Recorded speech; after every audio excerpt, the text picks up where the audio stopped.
प्रेमी भक्तों ने अपनी आँखों से देखा, वहाँ वहाँ वैसा वैसा इन्होंने उल्लेख कर दिया। हम लोगों के लिए ये वस्तुएं बड़ी लाभ की। कहते हैं वर्षा ऋतु का आगमन हुआ, आकाश में मेघ जहाँ तहाँ आच्छन्न रहने लगे। एक ओर तो मयूर नृत्य करते वन में बादलों को देखकर मेघालोकी भवति मुदितः, आकाश में आच्छन्न बादल को देखकर मोर मयूर नृत्य करने लगते। उनका हृदय मिलन की आकांक्षा से अभिभूत हो जाता। पूर्ववर्ती महाकवि कालिदास ने कहा, ऐसी स्थिति में किम पुनर्दूर संस्थे, जिन लोगों का हृदय प्रणय से प्लावित है, उनकी संभावनाओं के, उनकी संवेदनाओं के विषय में कोई क्या कह सकता है। प्रिय मिलन के लिए हृदय अभीप्सित, आकांक्षित हो जाता है। जिस समय की घटना का उल्लेख यहाँ पर दिया गया है, उस समय दिव्य श्री वृंदावन धाम में इसी प्रकार श्री राधा कृष्ण की एक झूला लीला संपन्न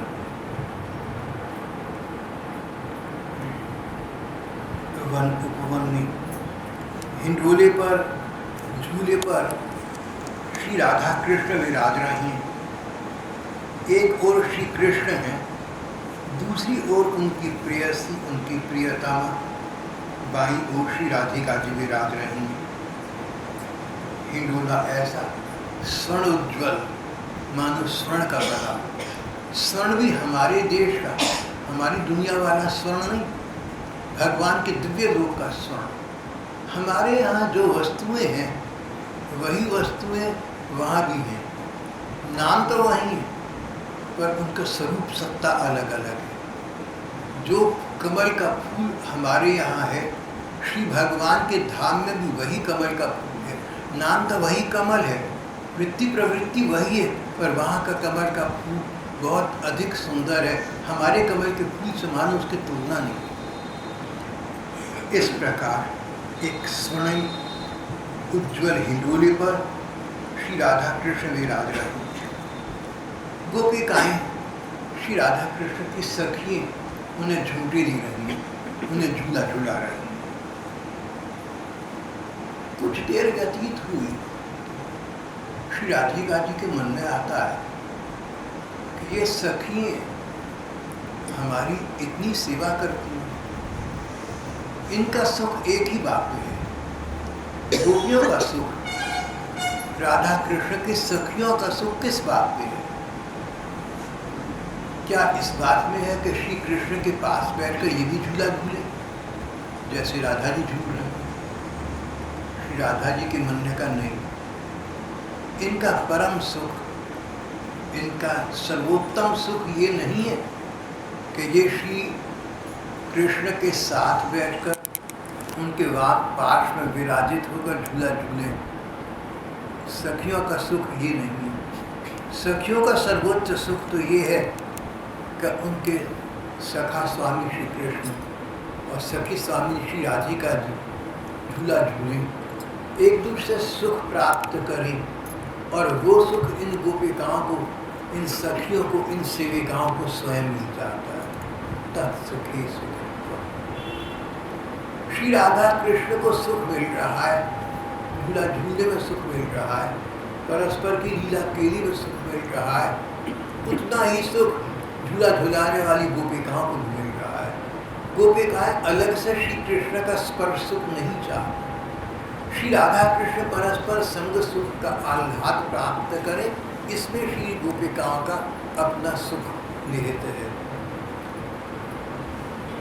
भक्ति साहित्य बताता है कि विश्व ब्रह्मांड में प्रेम का असमोर्थ स्वरूप, प्रेम का समुज्ज्वल स्वरूप, प्रेम का सर्वोत्तम स्वरूप श्री राधा कृष्ण और गोपिकाओं के प्रेम में ही निकल कर आता है। जहाँ गोपिकाएं ये नहीं चाहती कि श्री कृष्ण का हमें स्पर्श सुख प्राप्त हो, श्री राधिका जी को स्पर्श सुख प्राप्त हो, उसमें उनको अपने को सुख की उतनी ही प्रतीति हो जाती है।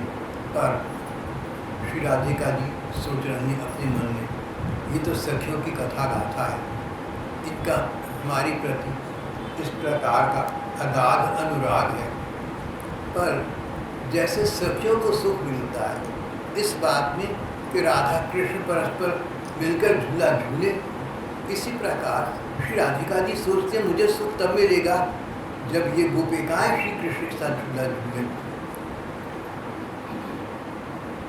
श्री राधिका जी नयनों के इंगित से, दृष्टि के इशारे से श्री कृष्ण को कुछ सुझाती हैं और श्री कृष्ण अष्ट सखियों में पहली ललिता सखी को संकेत करते हैं, पास बुलाते हैं, अपने दाईं ओर बिठा लेते हैं। श्री कृष्ण के दाईं ओर सखी ललिता विराज रही हैं। अब दाईं ओर राधिका जी तो पहले ही थी और शेष सखी उन्हें झूला झूला रही हैं।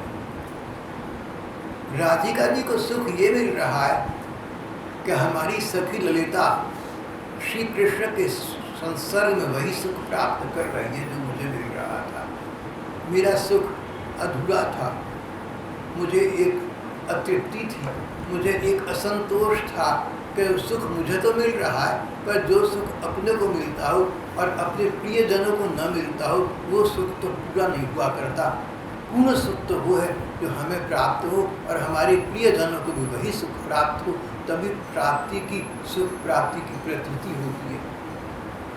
और अब श्री राधिका जी के इंगित पर श्री कृष्ण ने अपनी सखी ललिता को बुला लिया, एक और विराजित कर दिया। ललिता भी झूला झूल रही हैं, श्री राधिका जी परम प्रसन्न है। बात यहाँ समाप्त नहीं हुई। थोड़ी देर के बाद ललिता चाहती हैं कि मैंने राधा जी की सुख के लिए, श्री राधिका जी श्री कृष्ण की संतुष्टि के लिए मैं झूले पर आ बैठी, झूला झूल लिया, पर अब बहुत हो गया, मैं तो इन्हीं को झूला झूला कर प्रसन्न उतरना चाहती हैं। तब श्री राधा कृष्ण, तब प्राण प्रियतम श्री कृष्ण एक दूसरी सखी को, विशाखा को अपनी दाईं ओर बिठा लेती हैं। एक एक करके सभी सखियों को श्री कृष्ण अपने पास बिठाते हैं, झूला झूलते हैं और झुलाते हैं। न जाने कितनी देर तक ये क्रम अबाध रूप से चलता रहा। श्री कृष्ण मध्य में, बाईं ओर श्री राधिका जी और दाईं ओर कोई ना कोई सखी। जब एक एक करके उपस्थित सखियों की बारी आ चुकी तब श्री राधिका जी को क्या सुझा देखिए। एक क्षण के लिए झूले को विश्राम दिया, झूले से नीचे उतरी, एक अन्य सखी को श्री कृष्ण की बाईं ओर बिठा दिया। अब श्री कृष्ण के दाईं ओर और बाईं ओर दोनों ओर गोपिकाएं हैं, सखी हैं। राधिका जी नीचे उतार आई हैं, कहती हैं झूला मैं झुलाऊंगी तुम्हें, मुझे सुख मिलेगा। मेरे सुख के लिए तुम श्री कृष्ण के पास में रहो, श्री कृष्ण के पास अवस्थित रहो। और गोपिकाएं भी, सखियाँ भी श्री राधा जी के मनोतोष के लिए, श्री राधिका जी के मन की संतृप्ति के लिए श्री कृष्ण के आसपास दाईं बाईं बैठ जाती हैं और झूला झूलती रहती हैं। इसलिए नहीं कि श्री कृष्ण का संग सुख प्राप्त हुआ, संग सुख की कामना नहीं। गोपिकाएं सखी श्री कृष्ण के दाएं बाएं विराज रहे हैं, राधिका जी झूला झूला रहे हैं। गोपिकाओं को सुख मिल रहा है, परम सुख मिल रहा है। ये नहीं कि श्री कृष्ण का स्पर्श सुख हमें प्राप्त हुआ, प्रत्युत ये कि हमारे श्री कृष्ण के साथ झूल से राधा को सुख मिल रहा है, हमारी सखी को मानसिक सुख भी मिले, ऐसा हम चाहती हैं। श्री राधिका चाहती है कि हम झूले और ये झुलाए, तो इस राधा की संतृप्ति के लिए, इसकी संतुष्टि जब झूल लेती हैं, उसके मन का सुख, उनके मन का सुख, ये गोपिकाओं के सखियों के मन के सुख का रूप ये है कि हमारी सेवा करके राधा को प्रसन्नता मिल रही है, तो हम इसके सुख के लिए इसके द्वारा सेवा भी स्वीकार करते हैं। इसके मनोतोष के लिए, इसकी संतृप्ति के लिए, इसके मन की तृप्ति के लिए इसको अच्छा ये लगता है कि हम सखी कृष्ण के साथ झूला झूले। हमें तो नहीं है, हम तो कहते राधा कृष्ण झूले, हमें तो उस पर परम सुख है। पर राधा की संतृप्ति, राधा के मन का संतोष इस बात में है कि हम सखी श्री राधा कृष्ण, श्री कृष्ण के साथ झूला झूले और राधा झुलाए, तो इसके मनोतोष के लिए हम ये सेवा स्वीकार कर लेती हैं, अपने लिए नहीं, श्री राधिका जी के मनोतोष के लिए, उनकी संतृप्ति के लिए।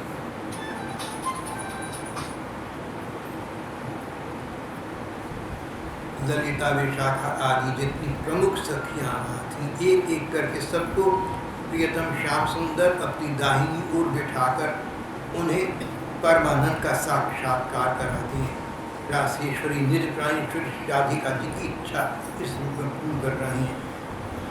श्री राधिका को श्याम सुंदर की इस लीला से बड़ा ही सुख मिल रहा है।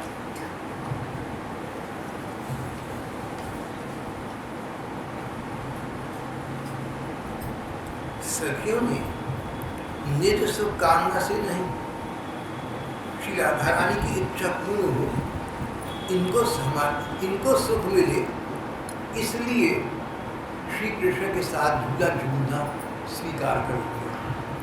सखियाँ चाहती थी राधा कृष्ण हिंडोले में बैठे, हम इनको झूले दें, हम इनको झुलाएं। सखी ये चाहती थी, उनका परम सुख इस बात में था। लेकिन तब देखा कि श्री राधा कृष्ण का सुख इस बात में कि हम सखियाँ श्री कृष्ण के साथ बैठकर झूले, तो श्री कृष्ण के श्री राधिका जी के मन की संतुष्टि के लिए गोपिकाएं वहाँ बैठ गईं, अपने सुख के लिए नहीं बैठी। श्री राधिका जी को संतोष इस बात से मिलता है कि हम श्री कृष्ण के पास बैठे, इस दृष्टि से वे गोपिकाएं श्री कृष्ण के पास बैठी थी।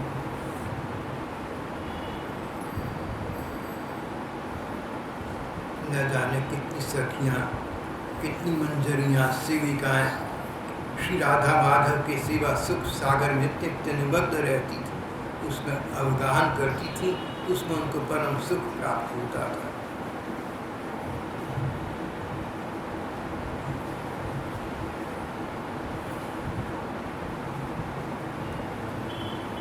सेवा परायण सखियों ने केवल और केवल परम प्रणय स्वरूपा अपनी जीवन सर्वस्व श्री राधा रानी के सुख संतोष के लिए ही श्याम सुंदर के साथ झूलना स्वीकार किया था।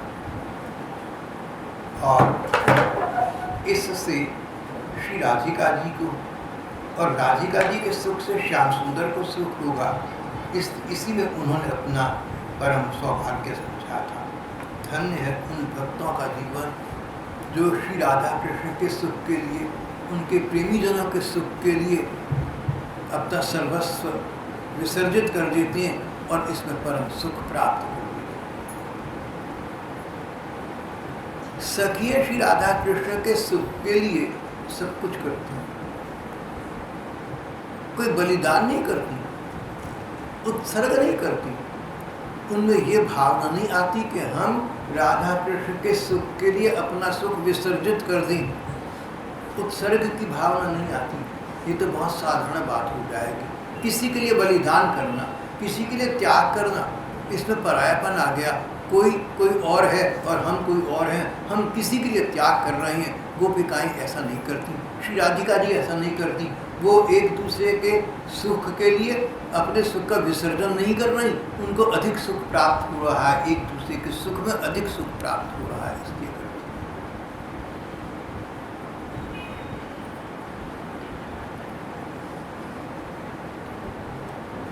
कहीं कहीं ऐसा प्रसंग आता है कि किसी लीला में श्री राधिका जी श्री कृष्ण से मान कर बैठी, रूठ गई। कृष्ण मनाती हैं, राधिका नहीं मानती। श्री राधा को मनाना श्री कृष्ण के लिए बड़ा कठिन हो जाता है। उनकी मनुहार करती हैं, दुलार करती हैं, न जाने क्या क्या प्रयास करती हैं। एक प्रेमी भक्त ने कहा कि राधा जी इतना मान क्यों करती हैं कि श्री कृष्ण को उनके सामने एक प्रकार से झुकना पड़े, उनकी मनुहार करनी पड़े। कहते इसलिए करती हैं कि श्री कृष्ण को श्री राधिका जी का मान मनाने में सुख मिलता है, क्योंकि श्री कृष्ण को राधा जी का मान मनाने में सुख मिलता है, इसलिए श्री राधिका जी मान करती हैं। ये विचित्र बात है, संसार में तो ये बात असंभव। गोपिकाएं श्री राधिका जी के सुख के लिए, एक दूसरे के सुख के लिए सब कुछ करती हैं। यहाँ पर आकर हमारे धर्म ग्रंथों के प्रणेता, हमारे रसिक भक्तजन एक बात बताते हैं। कहते हैं वैसे तो ये झूला लीला अपने आप में परिपूर्ण है, लेकिन इसका भक्तों के लिए एक भावार्थ भी है। श्री राधा कृष्ण की लीला न किसी को शिक्षा देने के लिए है और न किसी प्रकार का उद्बोध प्रदान करने के लिए है। ये तो स्वयं सिद्ध है, स्वयं संवेद्य है, अपने लिए है, स्वतः हो रही है। लेकिन जो प्रेमी जन श्री कृष्ण के हैं, जो लोग चाहते हैं कि गोपियों वाला भाव हमें कभी प्राप्त हो जाए, कभी श्री कृष्ण की सखियों में हमें स्थान मिल जाए, उन लोगों के लिए इस प्रकार के झूलन लीला इत्यादि से अनेक संदेश, अनेक उपदेश प्राप्त हो सकते हैं। तो सर्वोपरि बात सबके सामने स्पष्ट हो गई, अनसूया, असूया का अभाव। अपने लिए सुख की कामना न होना, स्वसुख की कामना का नितांत अभाव, प्रियतम के सुख में सुखी रहना और प्रियतम की जो प्रेमी गोपिकाएं हैं उनके सुख में सुख रहना, केवल उत्सर्ग करना नहीं, स्वयं सुख पाना, उनको सुखी देखकर और भी अधिक सुखी होना। संसार में जो लोग श्री राधा कृष्ण और सखियों वाला ये अनुराग का वातावरण चाहते हैं, उन प्रेमी जनों को, पिपासु जनों को यहाँ से एक बहुत सुंदर संकेत मिल रहा है। हमारे जीवन में किसी के प्रति किसी प्रकार की स्पर्धा का भाव ना हो, असूया का भाव ना हो, ईर्षा द्वेष का तो प्रश्न ही नहीं। किसी से डाह करना, किसी के सुख से चिढ़ना, किसी को सुख को देखकर दिल में दुख मनाना, किसको इतना सुख मिल रहा है। भगवान भक्तों में ये बात नहीं होती। वो तो संसार में सभी को सुखी देखकर सुख होते हैं। उनका सुख होता है दूसरों का सुख, दूसरा का सुख संपादन करना, दूसरा का सुख साधन करना, इसमें सुख मिलता है। दूसरे को सुखी देखकर सुख मिलता है। और जब प्रणय साम्राज्य की चर्चा होती है, श्री गोपी प्रेम की चर्चा होती है, तब तो जैसे गोपिकाएं श्री कृष्ण का संग सुख प्राप्त करके उतना सुखी नहीं होती थी जितना श्री कृष्ण का संग सुख अन्य गोपिकाओं को प्रदान करके सुखी होती थी। इसी प्रकार से श्री कृष्ण के प्रेमी जन यही चाहते हैं कि श्री राधा कृष्ण की अनुराग लीला हो, गोपिकाओं की और श्री राधा कृष्ण की परस्पर मिलन लीलाएं हों, हम उनको देखें, हम उनमें सेवा की पात्र बने, हम उनके उपकरण बने, हम उस लीला में उनके कहीं काम आ जाएं। इस प्रकार की भावना उन्हें असमूर्ध, उन्हें परम उत्तम सुख प्रदान करती है। बातें तो बहुत ऊंचे दर्जे की हो गई। पहले छोटा था तो ये बातें ऊंचे दर्जे की नहीं लगती थी, बड़ी साधारण लगती थी। लेकिन जैसे जैसे समय बीता पता लगा कि हम मनुष्य न जाने किस ढांचे में ढले हैं, किस मिट्टी के बने हैं, कितना पढ़ लो, कितना सुन लो, कितना सीख लो, जीवन में उतारना सदा कठिन रहता है। जीवन में उतारना, जीवन में लाना आसान नहीं रहता। लेकिन हम चाहें तो इतना प्रयत्न तो कर ही सकते हैं कि झूलन लीला से एक शिक्षा ग्रहण कर लें, एक दूसरे के प्रति स्नेह भावना का संचार करें, एक दूसरे के सुख में सुखी होना सीखें। कोई दूसरा बुरा हो तुम बुरा मत करना, कोई तुमसे बैर करे तुम बैर मत करना, तब तुम गोपी मार्ग पर पहला पग रखने के योग्य बन जाओगे।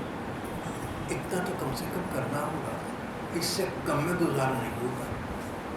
संसार है, प्रकार प्रकार के लोग हैं, कई बुरे लोग होते हैं, कई बैरी होते हैं, कई व्यर्थ ही बुरा करते हैं, कोई किसी का अपमान करता है, कहीं अन्याय है, कहीं शोषण है, कहीं अत्याचार है। हमारे साथ अगर इस प्रकार की कोई वृत्ति कहीं पर दिखने में आए, कोई हमारा अपमान करे, कोई हमारा अपराध करे, हम उसके प्रति हितैषिता की भावना रखें, हम उसके प्रति कल्याण की भावना रखें, हम भगवान से उसके लिए सद्बुद्धि की प्रार्थना करें। जिन लोगों का कृष्ण प्रेम का मार्ग है, जो हरिश्रवा तृतीया के दिन श्री राधा कृष्ण के झूलन लीला का सुख प्राप्त करना चाहते हैं, उनके लिए पहला आयाम, उनके लिए पहला सोपान तो यही होगा, जीव मात्र के प्रति हितैषिता और प्रेम की भावना। जब हम ये कहते हैं ना कि सबके साथ प्यार करो, तो इसका अर्थ ये नहीं होता कि जो प्यार तुमसे न करें उनके साथ मत करो। एक महात्मा ने कहा था, एक अच्छे संत थे, उन्होंने कहा कि गोपिकाएं, श्री राधा कृष्ण, वृद्ध साहित्य सब एक ही बात कहते हैं, सबके साथ प्यार करो, दूसरों के सुख में सुखी हो। अब अगर तुम दूसरों के सुख में सुखी तो होते हो, लेकिन तुमसे कोई बैर बांध ले, तुमसे कोई ईर्ष्या करे, कोई तुम्हारा अपमान करे, तुम उसके साथ यही बर्ताव करो तो तुमने सीखा कुछ नहीं। मैं तो अपने यहाँ के बहन भाइयों से यही कहता हूँ, पता नहीं मेरा मान है, अभिमान है या ज्ञान है, क्या है मालूम नहीं, कि जो बहन भाई बरसों से यहाँ के सत्संग में आ रही हैं, उन लोगों को ये शिक्षा तो निश्चित ही ग्रहण करनी चाहिए कि जो लोग तुम्हारा बुरा करते हैं, जो लोग तुमसे बैर करते हैं, अगर कोई लोग तुम्हारा अपमान करते हैं, तुम उनसे प्यार करो, तुम उनका मान रखो, pay them back in the opposite coin. कोई तुम्हारा बुरा करे, तुम उसका भला करो, कोई तुम्हारा अपमान करे, तुम बदला सम्मान से दो। प्रभु यीशु ने बहुत अच्छी बात कही थी, ईसा मसीह ने। ईसा मसीह तो मानो भगवान का स्वरूप थे। बोले, बंदे, अगर तेरा कोई द्रोही विद्रोही, अगर कोई तेरा दुश्मन तेरा खून पीना चाहे, तो खून के साथ तो हड्डियाँ रख दी, नाश्ता भी कर दे। अगर तुम्हारा कोई रक्तपान करना चाहे तो अपना जीवन दे देना, कि रक्त क्या, मेरा रग रग तेरे लिए भैया। ईसा ने कैसा करके दिखा दिया।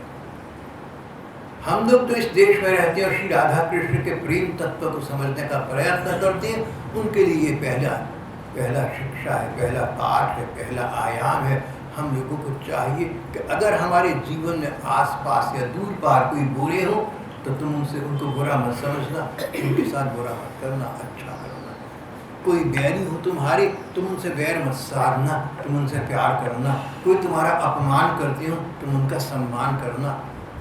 तो हम श्री राधा कृष्ण के प्रेम पथ के एक ना एक दिन से योग्य हो जाएंगे।